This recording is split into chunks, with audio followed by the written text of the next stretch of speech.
नमस्कार दोस्तों, आज इस वीडियो के अंदर बहुत ही ज़्यादा इंपॉर्टेंट टॉपिक सभी लॉयर्स के लिए, सभी लॉ स्टूडेंट्स के लिए और इनफैक्ट सभी लॉ ग्रेजुएट्स के लिए है। यहाँ पर जो है आप सभी लोग जानते हैं कि अगर आपको किसी के ऊपर एलिगेशंस लगानी होती है ना, तो आपके पास पूरा कंप्लीट एक प्रूफ होना चाहिए, एविडेंसेस होने चाहिए। लेकिन यहाँ पर अभी कुछ लोगों के द्वारा जो है एलिगेशंस लगाए गए हैं ऑनरेबल जस्टिस सुप्रीम कोर्ट के जो हमारे सबसे बड़े सीनियर मोस्ट जज साहब हैं, honourable justice D Y. Chandrachud ji के ऊपर जो है एलिगेशंस कुछ लोगों के द्वारा लगाए गए हैं। अब यहां पर क्लियर तौर पे 165 पन्नों का एक लेटर, यहां पे एक लेटर की कॉपी तैयार करी गई थी एलिगेशंस की। इनफैक्ट बहुत सारी बातें उसमें मेंशन करी हुई थी और एलिगेशंस लगाते हुए जस्टिस डी.वाई. चंद्रचूड़ जी को एलिवेशन के तौर पे चीफ जस्टिस ऑफ इंडिया के ऊपर रोक लगाई जाए या फिर उन्होंने ऐसा गलत करा है, ऐसे बहुत सारी बातें उस पर्टिकुलर लेटर के अंदर लिखी हुई थी। अब यहां पे बार काउंसिल ऑफ इंडिया जो सीनियर मोस्ट हमारा अथॉरिटी है हम सभी एडवोकेट्स के लिए, वो सामने आया और बार काउंसिल ऑफ इंडिया ने क्लियर तौर पे एग्जामिन करा 165 पन्नों का इस पूरी के पूरे एलिगेशंस की कंप्लेंट को, और ये पाया कि ये पूरी की पूरी कंप्लेंट जो है बिल्कुल बेसलेस थी। ये पूरी की पूरी कंप्लेंट बिल्कुल बेसलेस थी। अब आपके दिमाग में क्वेश्चन आ रहा होगा कि क्या क्या पॉइंट्स थे, क्या क्या एलिगेशंस यहां पे लगाए गए थे justice honourable justice D Y. Chandrachud ji के ऊपर, जिनकी वजह से यहां पर बार काउंसिल ऑफ इंडिया सामने आया और क्या एक्चुअल में क्लैरिफिकेशन दिया है। इस वीडियो के अंदर मैं सारी बातें यहां पे क्लैरिफाई करूंगा और सभी लोगों को ये जाननी बहुत जरूरी है, क्योंकि यहां पे जुडिशरी की भी बात है और हमारे एडवोकेसी के एक पर्टिकुलर सिस्टम के ऊपर, एडमिनिस्ट्रेशन ऑफ जस्टिस के ऊपर भी एक तरीके से पॉइंट आउट आवाज उठाई गई है और सुप्रीम कोर्ट के ऊपर भी आवाज उठाई गई है। हम वीडियो को पूरी ध्यान से समझते हैं, हम वीडियो को स्टार्ट करते हैं। मेरा नाम है आयुष, आप देख रहे हैं smart and legal guidance.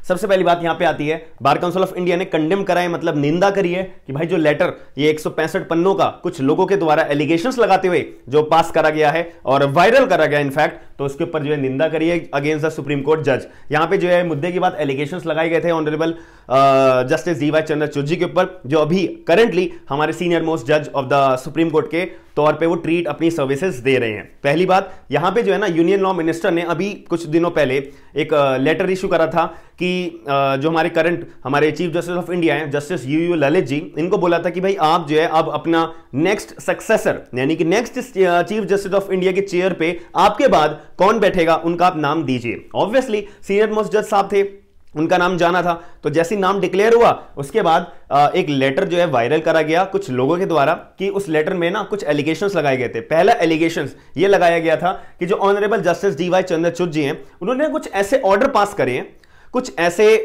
Matters के ऊपर ऑर्डर पास करे हैं जहां पर उन ऑर्डर्स की मदद से जो जस्टिस साहब का जो बच्चा है, जो बेटा है, वो एक लॉयर के तौर पे अपनी सर्विसेज दे रहा था, अपने क्लाइंट के बिहाफ पे वो कोई हाई कोर्ट ऑफ बॉम्बे के अंदर अपीयर हुआ था, तो उसको फायदा पहुंचाने के लिए ऑनरेबल जस्टिस साहब ने कुछ ऐसे ऑर्डर पास करे हैं। अब ये एलिगेशन के ऊपर बार काउंसिल ऑफ इंडिया ने इसमें सारी की सारी जांच पड़ताल करी, सारी बातों को समझा कि भाई एक्चुअल में जो एलिगेशन कोई व्यक्ति लगा रहा है उसने और क्या क्या पॉइंट्स यहां पे मेंशन करे हैं। अब इसके बीच में यहां पे क्लैरिफिकेशन दिया कि पहली बात जो parties high court of Bombay के अंदर थी वो एक डिफरेंट पार्टीज थी, और जो सुप्रीम कोर्ट ऑफ इंडिया के बीच पास में पार्टीज अपीयर हुई थी, वहां पे जब ऑर्डर पास करा गया था honourable justice D Y. Chandrachud ji के द्वारा, वहां पे डिफरेंट पार्टीज थी।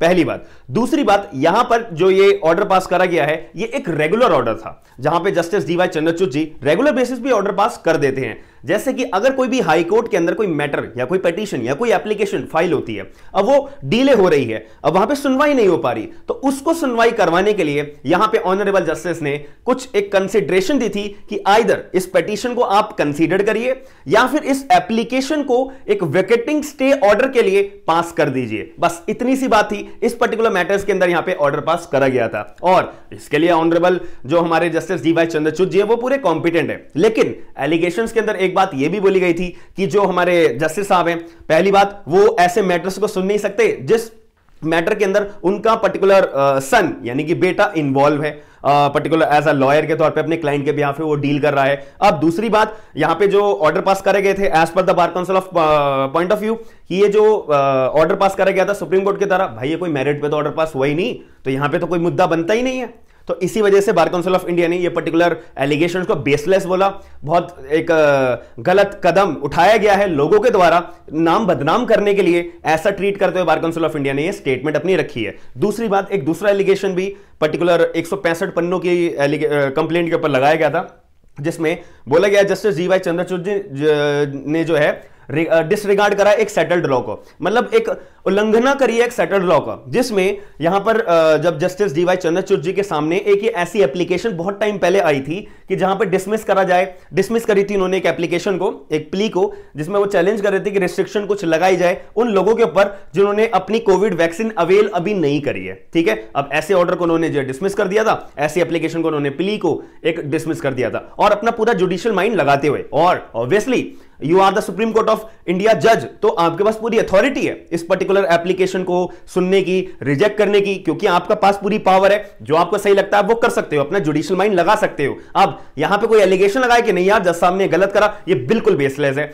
ये मेरा पर्सनल पर्सपेक्टिव, ये बिल्कुल बेसलेस है। अब यहां पर जो है, जो ये बिल्कुल बेसलेस के साथ साथ एक टार्निश करी गई है image of the supreme court को, धब्बा लगाने की कोशिश करी गई है। दूसरी बात, ये इतना पुराना मैटर है, आपको इतना टाइम क्यों लगा? पहली बात, ये एलिगेशन लगाने के लिए आप पहले भी लगा सकते थे, अगर आपको इतनी दिक्कत थी उसी टाइम लगाते। अब जैसे ही यूनियन लॉ मिनिस्टर ने जो हमारे justice U Lalit ji, chief justice of India, उनको बोला कि नेक्स्ट सक्सेसर का नाम लिया जाए, और जैसे ही नेक्स्ट सक्सेसर का नाम लिया गया, justice D Y Chandrachud ji के नाम यहां पे सेलेक्ट हुआ, उसी टाइम आप यहां पे पॉइंट्स रेज कर रहे हो, तो ये साफ शो करता है कि आपने इतना टाइम पीरियड के गैप में, क्वेश्चनिंग यहां पे साफ रेज होती है कि इतने टाइम पीरियड में आप कहां थे भाई, गायब थे ना।